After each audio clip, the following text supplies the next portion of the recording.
Hello, everyone. Welcome back to another edition of On Tap Bets. It's been a minute. We have not done a show for a little bit, but we are in the fall swing season, the second event of the PGA Tour. Last week, obviously, was the President's Cup. And I am joined, as always, by my boy, Jack Bushman.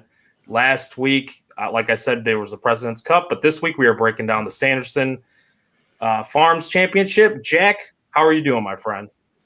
I'm ready for golf season to be back, even though it's the swing season. I'm still stoked to hopefully, get some big bets, get some winners early on in the season, get us feeling good before the real swing kicks on once the new year hits with the Century Tournament of Champions. But I do like the swing season. I think it's a good opportunity to see, especially a ton of young talent. We saw a lot of Cameron Young early on last season, who was someone who looked really sharp throughout the way and ended up making the President's Cup team. Davis Riley, and with this tournament in particular, we've seen a lot of rookies or first-time winners come at this event. So I'm ready for golf season to be back, man. Happy to be on the show, and hopefully we'll start it off with a bang, buddy, because there would be nothing better than to open up the year 1-for-1, eh? Yeah, nothing better than that. That's what we're doing this for, right? We're doing this for some outright winners, just winning bets in general. If we can find some value somewhere, that's what we're looking for, obviously. Just a weird field, though, if we're talking about here with the Sanderson to kick things off for our first show of the new season. It's a little strange when we're looking at this. The biggest name or the best golfer in this field, Sam Burns. But yeah, Jack, tell me a little bit about last week with the President's Cup before we kind of dive in full head on to the Sanderson Farms field. Yeah, the President's Cup, honestly, in my opinion, was more fun and more exciting than I anticipated it to be. Now, the outcome was still what I think everyone kind of imagined. I mean, the United States was minus 700 there to open up the tournament. But I thought it still went really well, and there were some people who were concerned about this event in the future, with the internationals roster being as thin basically as it's ever been after, Cameron Smith, Joaquin Niemann, Abraham Answer, a bunch of guys departed to the Live Golf Invitational Series. But it was still strong, and it was a ton of fun, and credit to the international team for never giving up and for battling the entire way, and for making it interesting. And I think the President's Cup is still in good hands. And after the performance the international squad had, when it goes to Canada in 2024, I think, the internationals are going to have some buzz and feel like they're going to have a real opportunity with the way they were able to compete this week. I got to give credit to, all the Koreans, basically. Tom Kim, Siwoo Kim, Sung Jae Im, they all played tremendous. Tom Kim really stole the show with his antics and with his and the Energizer Bunny. I mean, after making huge putts, he's roaring up the crowd, getting the international squad pumped. It was a lot of fun, man. So, it was still the outcome that most people expected. The U.S.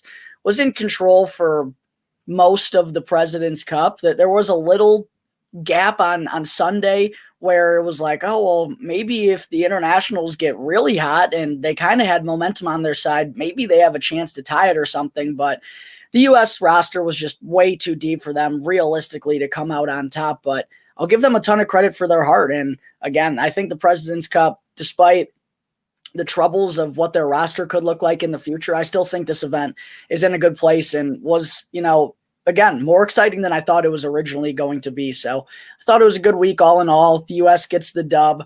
But now we're back to regular format here on the PGA Tour. No team events anymore. This ain't the Live Golf Invitational Series, but I was really excited with what I saw from last week, and it gave me that extra intensity and that fire inside to get ready to bet on golf season again. Unfortunately, I bet on my boy Corey Connors to get the most points out of the international squad, and I don't even think he came away with a point. Corey Connors was horrendous out there. I mean, not a good look for my boy Joey, but maybe that's just not the events that he plays well in. He's just more of a solo dolo type of guy. I'm still going to be placing bets on Corey Connors throughout the year. Yeah, I was going to say, I think maybe he's setting himself up for better things to come the rest of the season. So hopefully starting out like that, maybe that just is a It's sign. only up from here. It's only up from here Yeah. for Corey Connors because he was literal dog water for the internationals the entire week. Yeah, you can't get much worse than what he did. And I'm glad you're reporting good things about the tournament overall because, based on our conversations, as you know, I wasn't all that interested in the tournament itself because, those team events, they just don't do it for me. I have no idea, like, how to gamble on them. Like, there's ways that you can find value and gamble on, top Canadians and things like that. But I'm like, I don't know what I'm doing. So I'm just not going to bet this. And, just kind of stayed away. So for that, it kind of like took away from the viewing experience for me. Cause I was like, you know what? I have other things I can watch. There's college football on. There's NFL going, like, why am I doing this to myself? So I was with a group of like 6 friends on Sunday watching football. And I was like, yo, it's Sunday singles. We got to throw on the President's Cup. And everybody was like, absolutely not. I was like, oh, all right. Well, I get it. Get the fuck out of here. They told you to leave. Yeah. No. Yeah. I mean, that's just kind of how it was for me too. It's one of those things where you knew the outcome before it happened. Hey, credit to the international squad for fighting back, and making it kind of interesting a little bit, I mean, what was the spread? I think I thought I saw like 6.5 or something, and I think they covered that. So, hey, that's something right there. But looking ahead to this week, Jack, we have 2 of the golfers that were in that President's Cup. We were supposed to have 3, but 2 of them are going to be competing this week. Sebastian Munoz, obviously he withdrew. He was the 2019 champion here. And like you said, he did good against Scotty Scheffler in the President's Cup. So, you can kind of understand that a little bit, right? He's riding a little bit high after that, competing well. And what does the Sanderson mean to him? I mean, like a lot of these guys, the field is kind of dog wash. It's not very good. This field is not very good. The past 5 winners here: Sam Burns, Sergio Garcia, Sebastian Munoz, as I mentioned, Cam Champ, and Ryan Armour. So, like not a really like high priority list as far as past winners either, as far as like golfing nowadays goes. But Sam Burns is obviously the most interesting guy here, I think, and he's the favorite. It's kind of crazy that Davis Riley too, he's playing in his home state. I think that's, one of the big storylines here, playing in his home state. But yeah, we look at this leaderboard before we do that, or the odds favorites board. Before we do that, Jack, tell me a little bit here about this course and this tournament. Yeah, the Country Club of Jackson will be hosting the Sanderson Farms Championship once again this year down in, Jackson, Mississippi, where it's been the location of this event since 2015, I believe.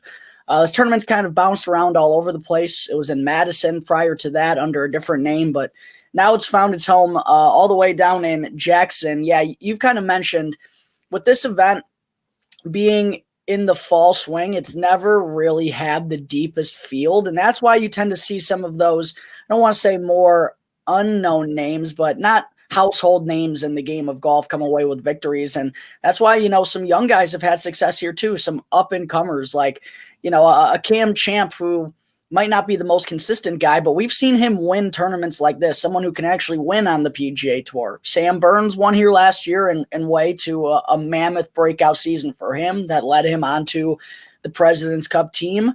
It's really interesting though about this course, Joey, is when you look at some of these past winners, any type of golfer can win here because Cameron Champ, someone who I just referenced, he hits the ball as long as anyone off the tee on the PGA Tour. He's an absolute bomber. He can hit it 330, 340, 350. He won here, and we also saw Ryan Armour win here not that long ago, and Ryan Armour hits the ball like 270 average off the tee. Like we have buddies who drive the ball longer than Ryan Armour does, but that's not, you don't need to absolutely bomb it to win here. It could help, but I think the biggest thing is you need to have a good tee to green game. It's not a difficult course. Usually the winners come right around 20 under or so. The rough is one of the easiest to get out of on the PGA Tour. So if your tee to green game is good, that's really what's going to matter. And then it just kind of becomes who has the hottest putter. So I think distance can, be a benefactor to some of these guys, but it only helps you if your approach shots are getting close and you're hitting a lot of greens and regulations as well. But it's just a course where it's kind of tough, because in a week where, we don't have a lot of recent history because there's been this break from the Tour Championship and not a ton of guys played in the Ford and Net, and then had the week off for the Ryder Cup, and it's just kind of wonky. But and this course adds to that because it can kind of spit out any type of winner. It's really weird. But what I'm going to kind of go off this week, Joey, is gaining strokes off the tee. I think is going to be big, because if you're hitting it wayward, you're not going to be birdieing enough to have a chance. Approach, I think it's going to be important. Maybe not as important as it will be some weeks, but greens and regulation are important. And then just getting hot with the putter. I think guys who can putt well from 5 to 10 feet, 10 to 15 feet, those are where a lot of the opportunities scoring wise are going to come from on these greens. The really fast greens, by the way, Bermuda.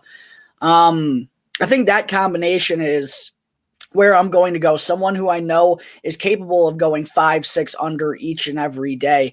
Now, I don't necessarily know whether that's a bomber or a short guy off the tee that I'm going to stick with. I'll probably end up mixing and matching a little bit, but tee to green and not a train wreck with the putter is kind of the build that I'm looking at. But yeah, it's tough when you look at even the top of this betting board, Joey. I mean, you got Sam Burns at, what is he at, 11-1? And look, he's coming off the President's Cup last week. He played well, but he might still be hungover. Like, he might be hungover when he tees off on Thursday morning. And does he really care? Probably not. I mean, sure, look, he's by far the top talent in this field. It's not even close. And if he brings his A game, he could win by 5 or 6.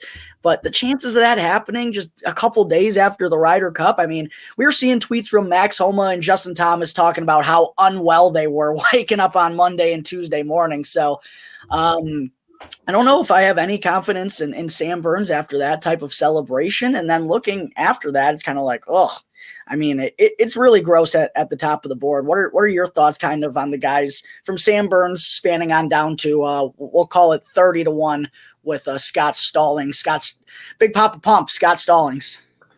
Yeah, well, I love that nickname. Obviously, you get the sirens going, like the old the WCW days, WWE days, for the intro music for Big Papa Pump, Scott Stallings. I see a lot of people interested in him this week, and there's good reason for that. But starting with your kind of first question there, starting with the guy Sam Burns, I don't have interest in that short number. I really don't. I mean, it's just hard for me to get there, especially like you said, coming off of the big strong.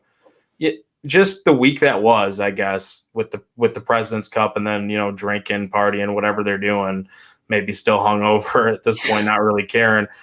This is a longer course, Jack. Like one of the longer courses, I think, on the PGA Tour, but we've seen it be kind of like a birdie fest in the past. Like the average score hovering around the 20 under mark. Burns set the scoring. What did he do? He set the scoring record a year ago. So, I don't know. It's going to be tough. Like, I think you mentioned it with the ball strikers. Like, I want to look for those ball strikers and, strokes gained off the tee, strokes gained tee to green. It seemed like the iron play last year was really impressive for Sam Burns, and that's what led to his victory. So that's something to keep in mind here for this tournament. And I don't know. I mean, it's tough for me to bet. Like, this is the type of tournament where my strategy. I love taking those longer odds, those long shots, those dartboard flyers. But like, I didn't really get there this week because I found some guys that I kind of like better in the mid range. And I guess just to point out one of them real fast here, that's more towards the top that I did get to was Sahith Theegala. So 20-1, I'm on Theegala.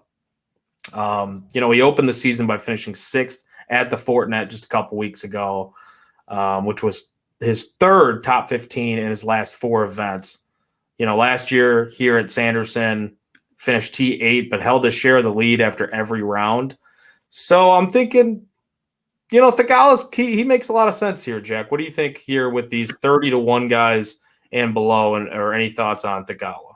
Yeah, I honestly do like Sahith more than anyone here at the top of the board. Sahith's someone who I've been a big backer of ever since I really saw him break out when he was still with Pepperdine. His talent's just undeniable, and he's come so close to getting that first victory. He was close here at Sanderson, really close at the Waste Management Super Bowl weekend last year. I think it would be a good redemption story for Sahith. I like him more than anyone in this, 30-1 and under range. I've had some thoughts about Taylor Montgomery, who is a really good Korn Ferry Tour player, one of the best, actually, Korn Ferry Tour players in recent years. 30-1 feels like a decent number on him. He also had a pretty good finish at the Fortinet a couple of weeks ago, and we've seen flashes from him over the past few months. He's had some decent finishes mixed in there. So in this group, I think Sahith Theegala and Taylor Montgomery are the ones who are catching my eye, but based on how I think I'm going to go about this the rest of the way, I'm going to have to choose one of those two, and at the moment, I'm leaning Theegala, Joey. By the way, before you continue on and move down, one thing I forgot to mention when my key statistics, and you kind of made me think about this, is you talked about the length of the Country Club of Jackson. Nearly 7,500 yards here. A lot of that is built into par fives, which aren't that difficult to get to. There are 4 par fives on this course. It's a par 72, kind of aids in the scoring. 3 of those 4 par fives you'll be able to reach in 2 shots for most of the guys. There is one that's a 3-shot hole, but still generates birdies fairly often. So that's where the length and the scoring kind of tends to come from, because there are, I believe, 7 of the 10 par 4s or something along those lines are 425 yards and shorter. So there are going to be scoring opportunities here. The distance is kind of just built into certain scenarios. There's also 2 par 3s that are over 220 yards. So those are kind of where the distance at the Country Club of Jackson lies. Yeah, no, you're making a lot of great points there, and it's something to keep in mind too when you're looking at par 5 scoring numbers. Yes, I think par 5 scoring is going to be birdie or better scoring, greens and regulation opportunities. I think all that's going to be really key on the holes that are gettable. Yeah, absolutely. I like the greens and reg that you're pointing out. And, just looking at this too, you talked about Taylor Montgomery. I am in on Taylor Montgomery as well at 30-1. I mean, you mentioned the Fortinet to kick off the year, first in strokes gained putting at the Fortinet. Finished the Korn Ferry Tour season with top 10s in 9 of his last 12 events and top 10 in each of his last 4. So I don't believe he's golfed here before, but still 3rd on the Korn Ferry Tour in putting average, 1st in birdie average, 15th in distance, 21st in greens and reg, like you were talking about, and 1st in scoring average. Give me those numbers in the recent form. I like Montgomery here. I'm not going to try to decide between Theegala and him. I'm just going to go ahead and bet both of them. Yeah, I like that mentality. Honestly, the biggest thing I think I'm going to be backing this week, and more so than like any course history here, because course history has been kind of wonky. Like there are guys who have consistent top 10 finishes and then the next year they miss the cut. Like it's just kind of one of those courses where no one's really been consistently near the top year in and year out, because you can miss the cut here if you're wayward. But I just believe in backing the young talent or guys who you believe are just truly better than everyone else in the field. Like I mentioned already, we've seen that with, Cameron Champ winning this event, Sebastian Munoz, Sam Burns, Sergio Garcia even. I know he probably wasn't the betting favorite that week, but in terms of like career accomplishments, Sergio was by far the most accomplished golfer there and the best still talent if he played to his peak. So for me, I'm going to trust more so than anything this week just the potential and the true talent that some of these guys have, and that's where I'm kind of leaning towards Sahith Theegala and Taylor Montgomery here at the top. Yeah, I mean, I don't blame you for doing that. I think sometimes we can be a victim to falling victim to, the course history. And I think that's not always the wise move, especially on like courses like this where really anybody can win. Like course history, yes, it matters. And I'll point that out later on. There's a couple, maybe 1 or 2 other guys that I do like for the course history aspect of this. But that doesn't mean it has to be like the end all be all. I think the upside, shooting for the upside and the potential is far more important, and maybe even recent form too. But it's tough because, like you said, pre-show and probably on this show already, we don't really have a whole lot to go off as far as recent form. So it's recent form, but it's not like recent form. Yeah, exactly. That's kind of how I'm building my angle this week. I mean, regardless of how you go about betting things, you got to create like a lane for yourself, a belief of why this is going to happen. My belief this week is these guys are just simply more talented than the other players. Yeah, 100%. I like that strategy there. Looking down a little bit further here too, 35-1 Davis Riley, Keegan Bradley, Trey Mullinax is 40-1. You got Grillo in there 40-1. We can go down the list if we're going to like the 60-1 range or 50-1 range. Anybody in here from 35 to, let's say about 50 or 60-1 that you're interested in, Jack? Yeah, this is really where some names started to catch my eye. And that's, again, probably why I have to choose between Montgomery and Thigala, I think, unless I'm really leaning towards Montgomery. If I keep like reading things I like about him in the next 24 hours, maybe I'll end up going with both. But there are some guys in here that I do like. Davis Riley, again, I've talked about believing in talent. You already referenced he's back in his home state. I think this would be a great place for Davis Riley to pick up that first win. He's been close a couple of times, and one of those occasions was at the Valspar where he was in a playoff with Sam Burns, who won this tournament last year. So take that for what you will, but maybe there's a correlation of some sort. But I'm really intrigued by Davis Riley at 35-1. I'm also like these next couple of guys. Davis Riley has my eye. I may be stupid, but Keegan Bradley has my eye. He's had a couple of good finishes here in the past, and he's finally becoming one of your boys too. He is slowly as we go on, even though he's literally never given me any money ever. But he's finally starting to putt. That's why Keegan's biggest Achilles heel has been the putter for so long, and last year was one of his best statistical seasons in terms of on the greens. So Keegan, I know he has the talent to be besides Burns, maybe the best player in this field. So I'm thinking about Keegan, even Trey Mullinax too, someone who can absolutely bomb it off the tee. We saw good finishes from him at the end of the season. I believe he had a good finish at the Fortinet recently too. So Mullinax caught my eye, and so did Emiliano Grillo, believe it or not. Get the grills going, baby, because fire it up. My research and the models that I've ran, Emiliano Grillo has been there at the top. So all of those guys are catching my eye. But as we start to move down past that, it's starting to get a little thin. Harris English at 50-1, I will say, I don't know if he's returned from his injury because he was horrendous. Like, people forget Harris English made the Ryder Cup. Like, that's how bad he's been recently. Since returning from that back injury, but he did have his best finish in a long time at the Fortinet. This is another scrub tournament where if he can play to his peak, we haven't seen it in a while, but Harris English, he's a winner on the PGA Tour. He's done it multiple times, so I wouldn't put it past him to win in a field like this. And then kind of the last one before we move down below 60 or 65-1 was Sepp Straka caught my eye. Maybe that's foolish of me because I might be a little biased still when he gave me a heart attack at the St. Jude when he nearly ruined my Will Zalatoris win. But I just feel like Straka being 50-1 is too big of a number for what he can do and what he can play at and what we saw not all that long ago. So there are a few guys that are catching my eye here, Joey. I know I'm not going to be able to bet each and every one of them, but those are kind of the group of players I'm thinking about at this point. What about you?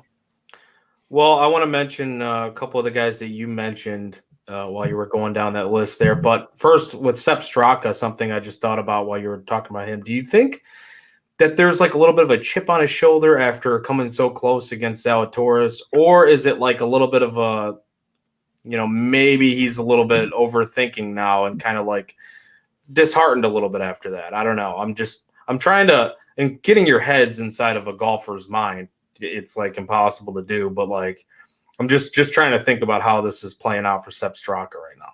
I feel like last year, I feel like him being close lets him know that he's right there. Like, for me, I can't speak on behalf of Sepp Straka. Look, I'm sure he was probably heartbroken that he didn't pull that out. All he had to do was make a bogey and he would have been fine. Mm-hmm.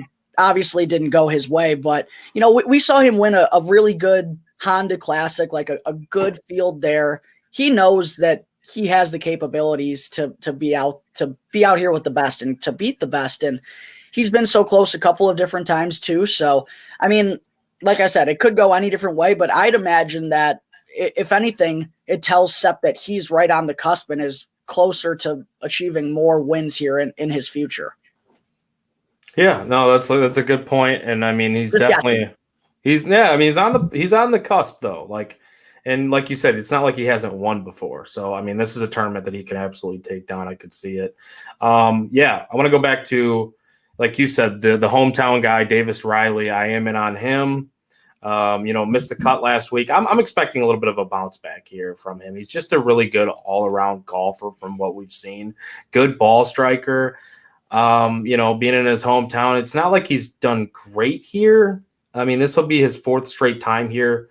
Cut in each of the last two, but a T39 in 2019. The University of Alabama kid. I mean, he last week, man, he lost a lot of strokes putting, and I think that really was his downfall. He does that. That's the thing about Davis Riley. Sorry to interrupt you, buddy, but the thing I kind of like about Davis Riley almost is that he is going to have those down putting weeks where he'll lose like 4 strokes putting. You're like, oh my God, it was a nightmare out there for him. But then the weeks he does well, he gains like 4 or 5 strokes putting. So those pop weeks are possible. If his putter's on, he has the capability of winning a tournament. And it hasn't gone well for him here so far, but that hasn't been the end all be all in terms of, past statistics in terms of who's going to win the tournament the next year. So I'm not discouraged by that or even a bad putting week last week by Davis Riley. No, me either. I'm willing to just kind of throw that one out the window. Bad tournament. I mean, really, it's just a bad tournament for him putting wise. But yeah, man, made 20 of 29 cuts with 6 top 10s. He's one of 8 rookies to advance to the BMW Championship. Davis Riley, I like him this week. I want to touch on who you were talking about. We're throwing the brats on the grill, baby. Oh, get her going. Fire him up. Yeah, fire him up. I like Grillo. I like the grill master, Emiliano Grillo, at 40 to 1. I grabbed him at. I'm not quite sure what he's at right this second. Yeah, I don't have it pulled up. That number's still there. Yeah, I like that. We've seen longer odds on him, but we've mentioned the field here. And the good news is he's semi close to water. Emiliano Grillo only plays good when there's water kind of close by. So we're getting south Mississippi. We're close to water. I feel more comfortable here than if Grillo was in the Midwest this week. So you know what he actually grills. He doesn't put brats on the grill. That means shrimp that on the bobby. Oh, maybe that, or some type of fish. He's cleaning fish. He's putting it on the grill. That's what I think the grill master is for. Yeah, man, he's been rolling lately. I mean, last year, which wasn't that long ago. I mean, we talk about recent form not being that recent. 18th in strokes gain off the tee, 26th in birdie average. Last year finished T39 here. With the Fortinet finish, he's now T25 or better in 4 of his last 6 events, including T2 finishes at the 3M and at the John Deere Classic. He's played here at the Country Club of Jackson each of the last 3 years and has finished inside the top 10 each time.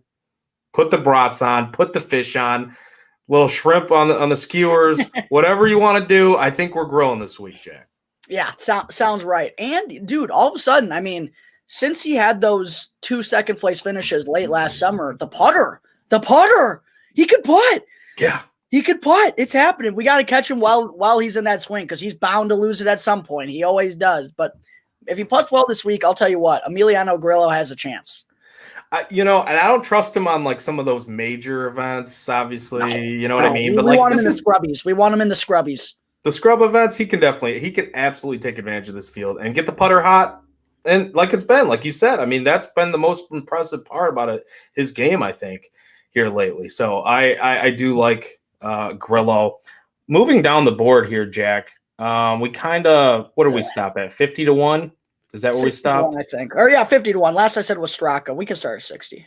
Okay, so 60 to 1, we got Gary Woodland, Alex Smalley, Brendan Steele at 65. Then you got Aaron Rye, 65.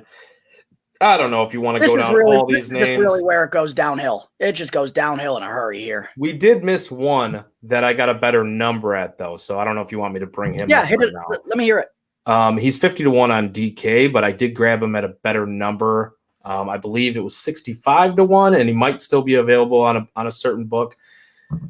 Feeling the berm, not the Burns. Dean Burmester, 65-1.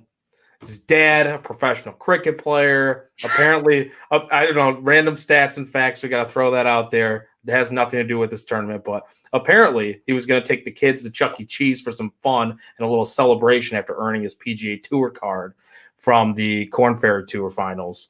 So, I mean, at the Scottish Open, look, we haven't seen him much at the PGA Tour, right? Scottish Open and at the Open Championship last year, T10 and T11 respectively. He had 2 top 5s at the Corn Ferry Tour finals, playing well. The leaders in driving distance on tour last year were, you mentioned one earlier at the show, Cam Champ and Rory McIlroy at just over 321 on average. In Burmester's PGA Tour events last year, he averaged 322. He averaged 332 in the Corn Ferry Tour finals. The man can play long ball. Also, at the Corn Ferry Tour finals, 76.39% greens in regulation. Scotty Scheffler led the PGA Tour last year at 72.28%. That's a small sample size for the Corn Ferry Tour finals, but still, give me the Mista guy, feel the berm, Dean Burmista this week, 65-1. I like it. The Mista lady? Yeah, the Mista lady.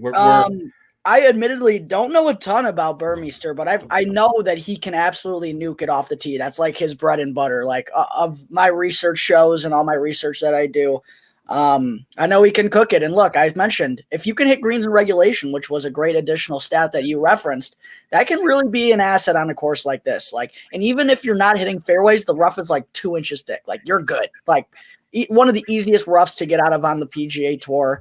Bomb it down there. Don't be losing it, 60 yards left like an absolute jabroni. But you can get away with things while hitting it long at the Country Club of Jackson. So I definitely don't mind that bet whatsoever, Joey.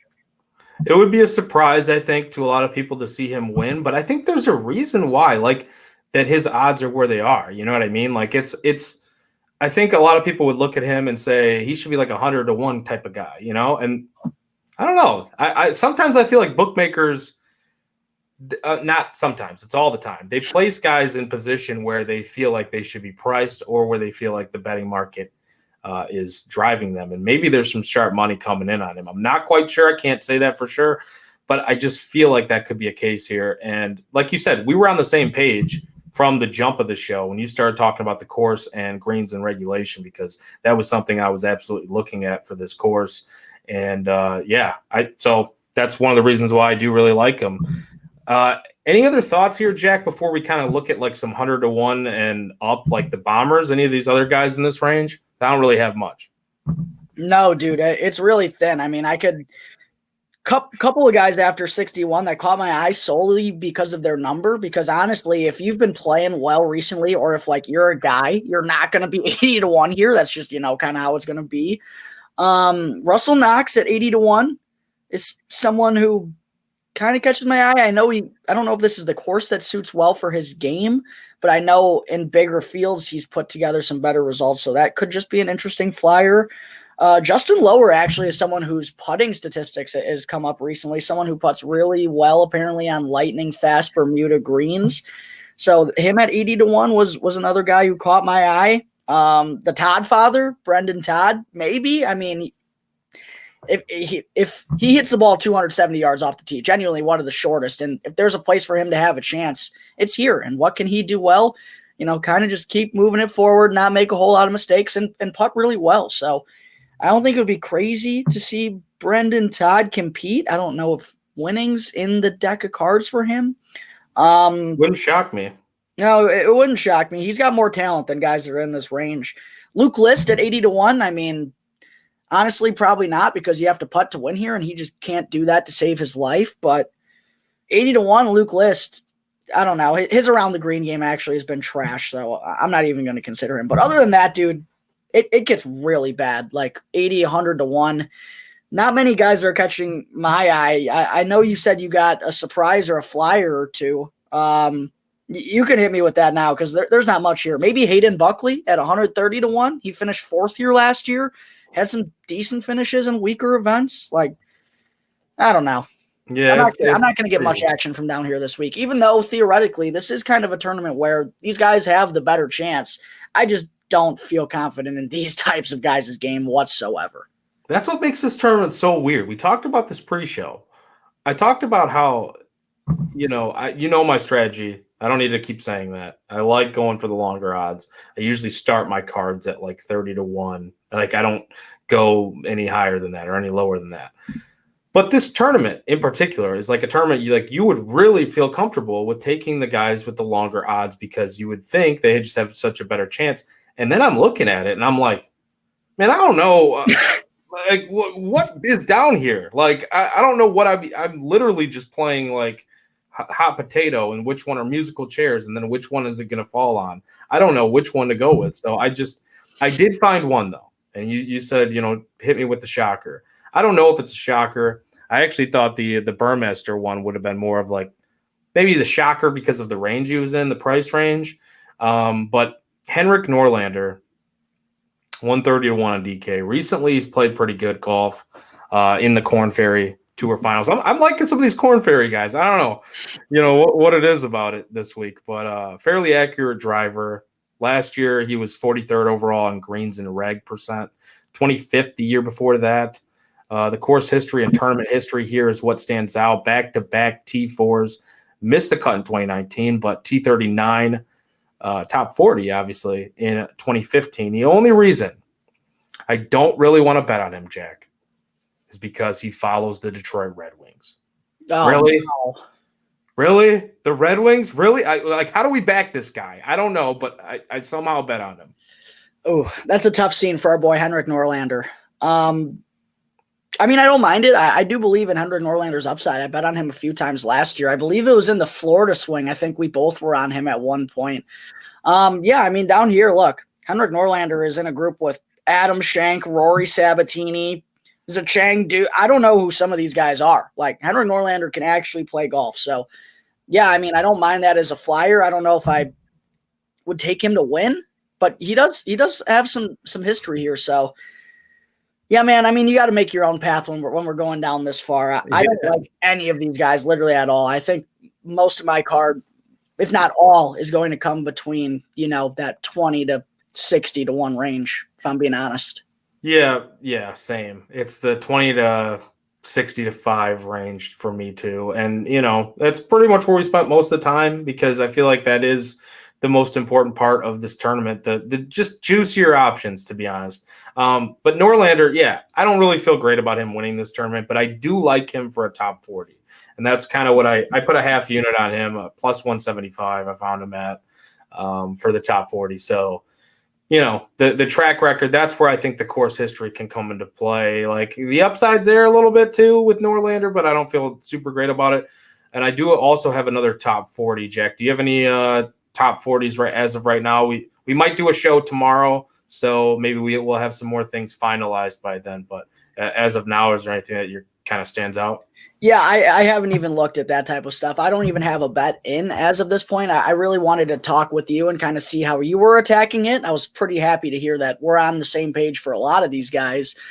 For those of you that don't know, my guy Joey over here, not only did he crush it on the PGA Tour last year and had way more outrights than I did, but he's been running it in college football and the NFL recently. So I'm very glad to hear that me and you are on the same page because I feel like that probably means good things are coming my way, hopefully. I'm going to keep my fingers crossed on that. But yeah, I haven't locked anything in. I really haven't looked at any top 20s, top 40s, or international props or anything of that sort. I kind of want to hammer out who I'm going to get my outrights in on first and see how many guys I'm going to put a wager in on. And then, I'm not just going to go blow my wad on the frickin' Sanderson Farms. I got to keep it in check here. I don't want to bet too much on this crummy of a tournament, but there might be something that catches my eye before hopefully we do a show tomorrow and then we could be able to discuss. But yeah, man, It's for me right now, just figuring out which guys in the 20 to 60 pocket I feel the most comfortable betting and the most confident in rolling the dice on this week down in Jackson, Mississippi. Well, first of all, I appreciate all the kind words because first, you are the golf guy. I am just the guy that like throws these darts out there, and it's cool to see that like we're on the same page, like you said. But yeah, I mean, it can go one of two ways here, right? I started out real hot, and then when are you going to hit that slump? Like, you don't know when you're going to hit that slump, and then hopefully this is not the week when you're like jumping on the same stats that I'm jumping on. But yeah, we'll have to see how it plays out. This is really like you said, you come in with like a budget to the golf season. Like, I'm going to spend this many units or this much, and this is my unit size. And like you said, you don't want to blow your whole wad on Sanderson Farms. Like this tournament is not that fun. Like, I don't have any idea. We have no idea. Like, no, we really don't. And that's where, all the troubles come in. Jack, I do have a top 40. Another one, Emiliano Grillo. It wasn't a great price on DK, but our sponsor, Bet Rivers, was if you enter the promo code on tap at betrivers.com, you get a up to $250 deposit match. That's promo code on tap at betrivers.com for an up to $250 deposit match. Minus 120 on Bet Rivers. That was the best price that I could find for Emiliano Grillo. We're grilling top 40. And then I also saw it was plus 138 for a top 30. I kind of like that as well. I did have a nationality prop, but should I save that for tomorrow's show? What do you think? Save it for tomorrow because I might have one too. That's usually I'm an internationals guy. Like if I do kind of some of these props, I'll throw a top 20 every now and then, but usually the internationals are the ones that I get my money on too. So we'll save that one for tomorrow, Joey. All right. I like it. I'm wondering if we're in the same spot there as far as one of the nationality props go. We'll have to wait and see what you come up with, but we might be falling in line in the same spot. You never know. But yeah, Jack, any kind of like final thoughts for today? Any like last, I don't know, like things that you're looking for here as we get close to the tournament? And then obviously tomorrow we're going to try to do a show. And if we can't do it, we'll put out our picks there for nationality props. And I know you'll put out your outright and, because you did a really good job today about, why you would bet these guys, like why this guy has your interest, things of that nature. And then trying to kind of finalize as you make your way down the board. But yeah, that's what it's all about. Talking through these things. Jack, any kind of final thoughts as we wrap this one up for today for the Sanderson Farms? Yeah, just happy to be back on the show, Joey. Hopefully this is a big winning season for both of us. It was a pretty tough year for me last year, but it ended on a real high note. Hit Will Z, of course, at the St. Jude's. Ended up hitting Rory at the Tour Championship. It wasn't a very big payout, but still to end the season with 2 wins out of 3 playoff events. I've actually now won 3 out of the last 6 playoff events. That has me feeling good. So hopefully we can start the year off on a high note here, and hopefully Sam Burns doesn't bring his A game and just dust this field like Max Homa. Well, Max Homa didn't dust the field at the Fortinet. Danny Willett actually coughed that tournament up by 3-putting 4 feet. It was one of the most ridiculous things I've ever seen, but I'd be very sad if I spent all this research and time looking at some of these younger talents that I believe in, and then Sam Burns just goes out there and shoots like 23 under, and I just lose all my money. Hopefully that doesn't happen, Joey. We need Sam Burns when he's like 50-1 in a different tournament. Yes. That's where we need Sam Burns to upset the Rory McIlroys. Yeah, I agree, man. Let's get this thing started off on a good note. Start hot, end hot. Like you said, you did a good job ending hot last season, and you still had a pretty damn good season overall. I mean, like there was a stretch there where it was like, Jack, come on, let's go. Get off the schneid. And you were so close. Second place finish. But I don't think we're starting out like that this week. We're just not going to have that happen. Tune in tomorrow, everybody, to the show. Hopefully we are going to have one. But as of now, we are penciling it in that we are going to have a show tomorrow. But for all your Chicago sports needs, go to ontapsportsnet.com. Follow on Twitter, all social media platforms at OnTap Sportsnet. Follow us at OnTap Bets and OnTap Golf. Jack is at Jack Bushman 2. I'm at Joey Knows Nothing. Bulls, Bears, Blackhawks, Cubs, bets, golf, beer reviews, all that good stuff. White Sox. Did I mention them yet? I'm not sure. They're irrelevant anyway. Yeah, that was just shots fired. Sorry, Tony. He's probably going to watch this, and they're not having a good time over there. But yeah, no, ontapsportsnet.com, all your Chicago sports needs and wants. Yeah, Jack, great show, man. What do you say we get on out of here? Yeah, absolutely. But I think we touched on everything we needed to for this preview show, I should say, and hopefully we're on the right track to win number 1 of the 2022-2023 PGA Tour season. Let's go. I love it. Crack them, lock them, be safe. We're out.